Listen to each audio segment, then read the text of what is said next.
Assalamualaikum warahmatullahi wabarakatuh. Selamat datang lagi di ngobrol bareng organisasi. Kali ini bareng sama Mas Reno. Mas Reno itu sebenarnya juga baca. Untuk selengkapnya kita bisa dengar langsung dari Mas Reno untuk memperkenalkan diri. Oke, halo. Selamat pagi, siang, malam, dan sore buat viewer Virtus TV ya. Yang sedang menonton kapanpun dan dimanapun. Izin perkenalan diri, saya Reno. Dan nama lengkap saya Reno Afriyadi Mahendika Fasa, tapi teman-teman bisa panggil saya Kang Reno atau Mas Reno boleh. Nah, saya di sini sebagai Duta Baca Kabupaten Subang tahun 2024, juga sebagai Duta Baca Jawa Barat tahun 2024. Nah, itu mungkin sedikitnya perkenalan dari saya. Ya, nah itu teman-teman. Jadi Mas Reno ini adalah berarti Duta Baca di kabupaten juga, masih periode menjabat? Masih. Berarti sama Duta Baca provinsi juga gitu kan. Kalau boleh tahu Mas Reno, sebenarnya kita awalin dari hal yang simpel aja. Kan ini kan Mas Reno itu ada di Duta Baca Jawa Barat. Proses ditempuh itu kayak gimana untuk sampai pada titik jadi Duta Baca di Jawa Barat? Ya, gitu. Oke, terkait proses ya, sebenarnya kan jauh ya kalau prosesnya itu dari mulai seleksi di kabupaten dulu gitu. Sebelum saya jadi Duta Baca Kabupaten Subang kan seleksi dulu di kabupaten, itu mewakili kampus. Dan ya kebetulan saya kuliah di STIS Atmaja, salah satu kampus di Kabupaten Subang. Kemudian setelah saya berhasil menjuarai kompetisi Duta Baca Kabupaten Subang, lalu saya terlebih dahulu menjalankan program-program yang ada di Duta Baca. Nah, setelah itu beberapa bulan kemudian itu ada kabar untuk seleksi Duta Baca Jawa Barat tahun 2024. Nah, itu prosesnya itu cukup panjang ya, dari mulai administrasi itu kita mulai mengumpulkan portofolio, kemudian esai, review buku dan lain sebagainya. Selesai proses administrasi, kita juga ada proses pembekalan itu selama 3 hari offline dan online. Setelah pembekalan kita ada masa inkubasi. Nah, salah satu output dari masa inkubasi adalah yang bisa teman-teman lihat di sebelah kanan kita, itu ada program edukasi literasi. Ini programnya Elita Project. Elita itu edukasi literasi. Ya, itu kenapa harus ditugaskan? Biar tidak salah paham, takutnya kan nama orang. Namanya nama orang. Banyak yang namanya Elita. Ya, betul. Dan memang banyak dan juga ada Elita itu kan ada yang galak, ada yang baik, ada yang menyeramkan. Betul. Itu kan ya. Ada banyak. Dan Elita tuh nama perempuan ya. Elita tuh banyaknya nama perempuan dari seorang ibu yang sayang pada seorang anaknya gitu. Iya. Boleh saya lanjutin? Boleh. Outputnya ya tadi program edukasi literasi. Kita kebetulan ke Desa Sumbersari itu lagi Pagaten. Dan setelah masa inkubasi kita membuat laporan untuk kemudian dipresentasikan. Nah, setelah masa inkubasi ada masa karantina selama 2 hari, tanggal 3 dan 4 di Dinas Koperasi di Bandung. Nah, salah satu yang dipresentasikan adalah program inovasi tersebut. Nah, selain itu juga kita ada tes tulis, fokus group discussion dan lain sebagainya. Baru tanggal 5-nya itu gala final. Ya, betul. Jadi buat teman-teman yang mau ikut serta nanti ke depannya, ini tahunan ya, berarti tahunan, bahwa yang mau ikut serta dalamnya bahwa saya mau jadi Duta Baca, jadi harus dipersiapkan juga tuh ya, bahwa tadi tuh bisa dicatat tes tulis dan sebagainya lah. Nah, salah satu yang aku menarik itu adalah sebenarnya Duta Baca itu suka baca nggak? Itu dasar. Harus suka baca. Ini di sini ada buku dan di kamar juga ada buku. Banyak buku. Jadi suka baca lah ya. Itu dasar banget ya. Suka baca. Karena itu penting ditegaskan teman-teman. Jangan sampai hanya sekedar ikut Duta Baca dan tidak suka baca, hanya mengejar status bahwa dia adalah Duta Baca. Itu kan artinya tidak sinkron antara status Duta Baca dengan kelakuan dia sebagai seorang insan Duta Baca tadi. Namanya aja Duta Baca, berarti harus belajar baca. Nah, sebenarnya aku mau nanya juga, sebenarnya ada payung hukum nggak sih tentang Duta Baca ini? Gitu, untuk memayungi bahwa dia memang lembaga formal atau memang institusi formal pemerintah daerah untuk ini. Dan sekali lagi pertanyaannya adalah fungsinya apa? Jika memang benar-benar sebagai agenda dari sistem pemerintahan daerah. Berarti fungsinya juga ya? Ya, fungsi tujuannya lah. Fungsi dan tujuan. Sebelum ke fungsi kan tadi terkait payung hukum, itu juga kan masuk ke dalam posisi ya. Ya. Jadi kalau kita secara hierarkis Itu duta baca itu kan dari mulai kabupaten sampai ke Jawa Barat. Jadi berpusatnya itu di Duta Baca Jawa Barat. Nah, di Duta Baca Jawa Barat itu ada paguyuban Duta Baca Jawa Barat. Sama juga di kabupaten ada paguyuban Duta Baca kabupaten kotanya masing-masing. Nah, posisinya bagaimana di antara dinas dengan dinas ya? Duta Baca itu sebagai partner atau mitra strategis di mana secara payung hukum itu resmi di bawah salah satu bidang di dinas perpustakaan, dinas kearsipan dan perpustakaan baik itu di kabupaten maupun di kota. Seperti itu. Ya. Salah satunya berarti tadi itu yang tujuan dan fungsinya apa tuh kira-kira? Untuk selain sebagai mitra strategis, berarti kan kalau sebagai mitra strategis artinya bukan bagian dari institusi dinas kan, orang luar tuh. Nah artinya kalau gitu tujuan dan fungsinya apa jika boleh ditegaskan lagi biar yang nonton tahu juga gitu bahwa ini Duta Baca fungsinya apa, karena banyak juga teman-teman hari ini tuh yang tidak mengenal ada yang namanya konversasi untuk Duta Baca, masih banyak sekali dan itu dianggap sebagai hal tabu gitu. Dan juga ketika datang ke daerah Duta Baca sih di mana kan gitu aja sebagai bahasa Sunda lagi teman-teman, ada translationnya lah gitu. Dan ini pun aku mau katakan bahwa ini lagi di kosan Bung Reno ini liputannya gitu ya, itu ini sangat dijamu sekali di sini gitu. Boleh tuh dibahas dulu sedikit. Boleh banget. Nah, mengenai fungsi ya, sebenarnya kalau misalkan kita baca dari nama kita atau titel kita kan Duta Baca. Sebenarnya kalau dari segi nama ya udah gitu, kita beres di program-program ya udah sekedar ayo tuh masyarakat membaca. Ya, tapi kan ternyata misi kita dari tahun ke tahun itu selalu lebih ini lagi, bukan lebih berat sih ya, lebih banyak lagi gitu. Bagus. Nah, terkait fungsi secara garis besar sih Duta Baca itu yang pertama kan harus jadi teladan di masyarakat mengenai budaya membaca. Kemudian Duta Baca itu harus bisa menjadi penyalur atau penyambung lidah antara pemerintah dengan masyarakat. Kita bisa menyambungkan program-program yang ada di perpustakaan nasional, perpustakaan daerah, provinsi dan kabupaten untuk kemudian kita bawa nih di tengah-tengah masyarakat. Jadi posisi Duta Baca itu perannya bukan sebagai orang yang berada di atas atau orang yang berada duduk di kursi pemerintahan atau mungkin sekedar maaf ya, itu kan masih banyak acara-acara yang seremonial gitu. Tapi sebenarnya peran Duta Baca itu ada di tengah-tengah masyarakat, menjawab persoalan yang ada di masyarakat. Nah, misi Duta Baca saat ini itu adalah literasi untuk kesejahteraan. Jadi tagline-nya itu literasi untuk kesejahteraan. Kemarin di Duta Baca Jawa Barat itu yang menjadi fokus gitu ya. Yang menjadi fokus itu salah satunya adalah mengenai ketahanan pangan dan juga kemiskinan. Ada juga ngomongin masalah pengangguran terbuka. Nah, kita tuh mendapat tantangan untuk bagaimana caranya literasi itu bisa diimplementasikan di masyarakat untuk meningkatkan kesejahteraan masyarakat. Nah, kita dituntut untuk membuat program-program yang memang inklusif gitu, sesuai dengan programnya perpustakaan nasional kan transformasi perpustakaan berbasis inklusi sosial. Artinya kita sebagai Duta Baca juga harus bisa menyalurkan itu dengan cara kitanya ada di tengah-tengah masyarakat. Keren banget bahwa pada akhirnya kan kita bicara Duta Baca artinya menyangkut literasi ya.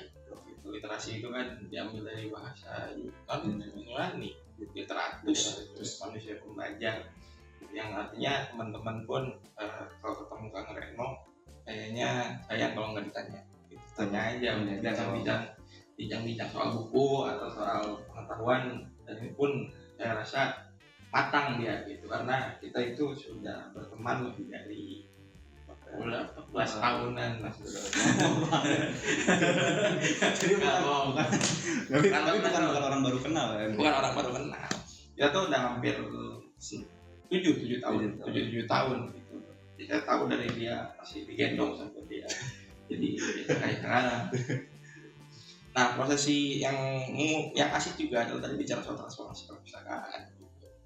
Nah, Duta Baca pun kan terlibat sebagai mitra aktif. Kalau misalkan ditanya, ini juga sih yang saya dengar, mungkin ini juga jadi metode kritik juga gitu. Apakah benar Duta Baca itu sebenarnya tidak ada fasilitasi sekali dari pemerintah, sedangkan tugas yang disebutkan sangat berat?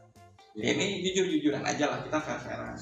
Duta Baca pun kan lembaga terkait, bukan bagian dari institusi kedinasannya gitu, tapi mitra kan posisinya. Gitu. Tapi kalau mau jawab jujur silahkan, tidak juga nggak apa-apa. Ya nanti paling dipotong. tapi ini jujur ya, ini benar-benar nggak ada yang dibagus-bagusin dan nggak ada yang dijelek-jelekin juga. mengenai fasilitas, sebenarnya setiap dinas itu memiliki cara yang berbeda dalam untuk mentreatment dutanya berarti. Betul.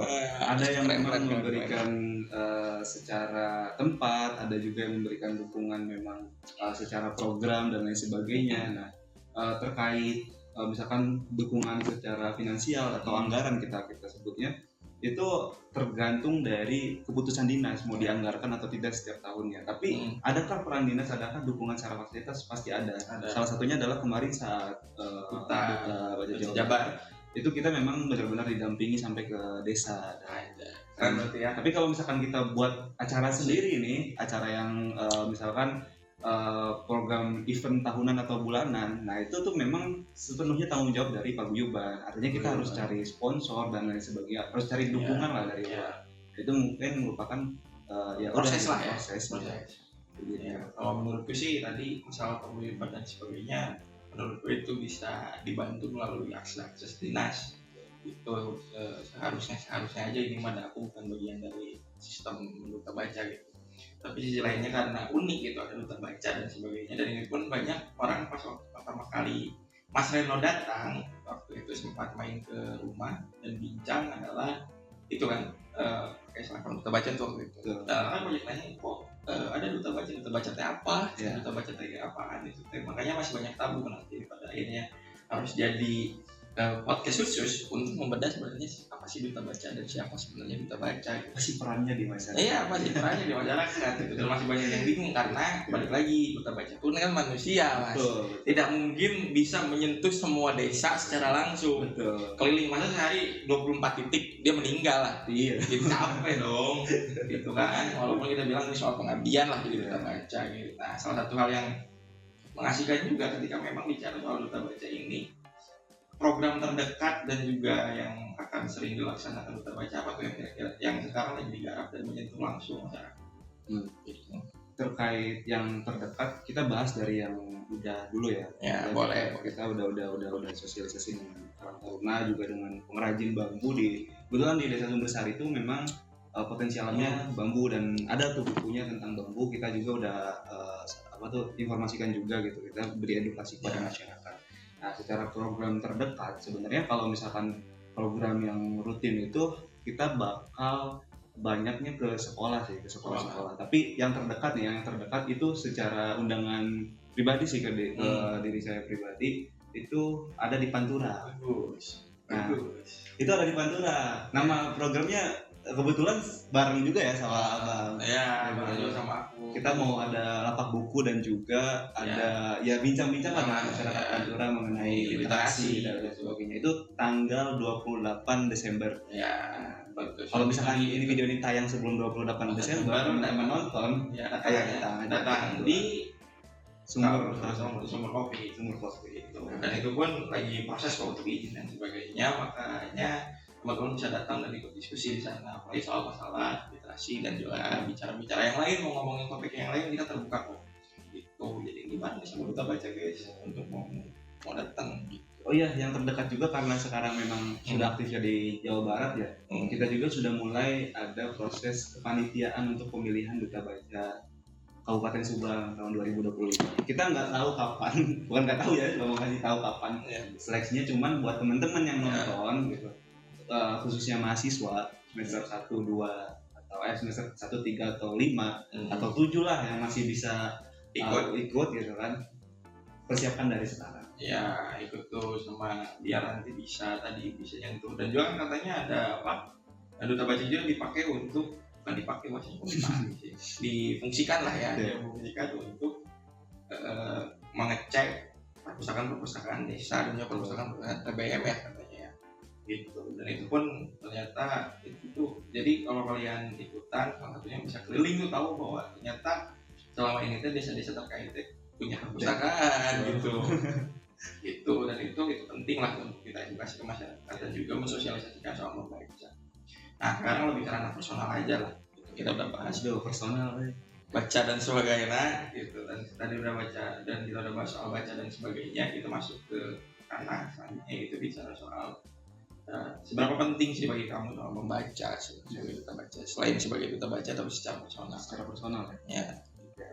saya suka kalau secara personal karena tanpa bawa-bawa saya duta baca dan lain sebagainya. Karena personal karena sebelum jadi duta baca, jujur saya bahkan sudah lebih dahulu aware mengenai membaca karena sangat terasa gitu manfaatnya. Kenapa membaca itu penting atau enggak? Tidak, sangat penting itu. Kalau saya beri rate 1 sampai 100% gitu. Karena ayat pertama dalam Al-Qur'an kan saja perintahnya membaca itu Iqra.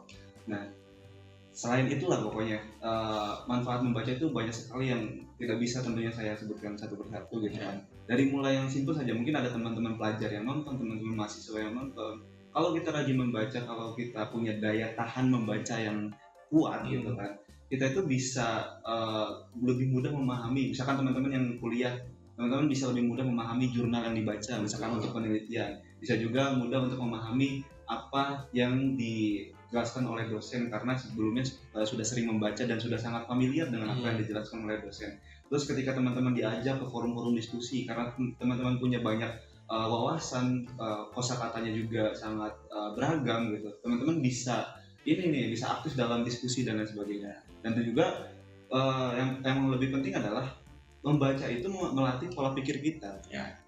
Dan juga membaca itu membuat kita tidak mudah terpengaruh atau terdistraksi atau terdistorsi oleh sesuatu hal yang membuat kita itu sumbu pendek gitu. Betul. Ada misalkan seperti apa ya, kayak pancingan untuk yang ada mancing kita untuk emosi dan lain sebagainya, itu kita bisa lebih berpikir lebih panjang lagi untuk kayaknya gue nggak perlu marah untuk hal tersebut. Banyak lah gitu kalau misalkan manfaat baca dan efek dari membaca itu kita bisa lebih panjang lagi ngomongin soal itu. Terus membaca itu salah satu hal yang paling terasa adalah memberikan referensi tentang kejadian ketika membaca buku sejarah, dan kita bisa mengantisipasi apa yang terjadi. Dan juga selalu yang aku ajarkan juga kan salah satunya ke teman-teman adalah bicara soal rasa takut adalah karena kita tidak tahu. Karena rasa tidak tahu maka menjawab ketidaktahuan dengan membaca. Nah, salah satu hal yang tadi Reno sudah jawab panjang juga adalah salah satunya adalah nilai penting untuk kita bicara soal membaca gitu. Soalnya duta baca itu jangan jadikan seremonial, jangan jadikan seremonial dalam artian kalau jadi duta baca seremonial dan sebagainya. Dan mereka adalah salah satu yang menurutku berkapasitas untuk bicara soal membaca. Nah, mungkin ini udah jam sudah menandakan kamu harus berangkat ya. Jadi kita coba untuk bicara dari persoalannya udah, dan juga perjalanan dan prosesnya udah, soal masalah duta baca dan dibantu dan sebagainya. Mungkin closing statement dan juga sebagai apa sih harapan kamu buat ke depan, dan juga mungkin apa yang berjalan. Untuk closing statement dan harapan ya, tentunya tadi saya sangat-sangat mendukung dan saya sangat-sangat setuju mengenai sebelum closing statement ya, mengenai bahwa program-program literasi yang khususnya apapun itu yang tujuannya untuk kualitas kemanusiaan gitu kan, tujuan untuk kemanusiaan itu jangan hanya dijadikan ajang seremonial saja. Saya lebih suka program-program yang memang sedikit atau mungkin hanya menjangkau 1 atau 2 desa, tapi itu berkelanjutan, ketimbang kita banyak berkeliling ke tempat tapi ya udah gitu kita tinggalkan, kita ya udah yang penting kita ada bekas di sana gitu, bekas yang nggak terurus gitu kan, maaf kalau bahasanya bekas ya.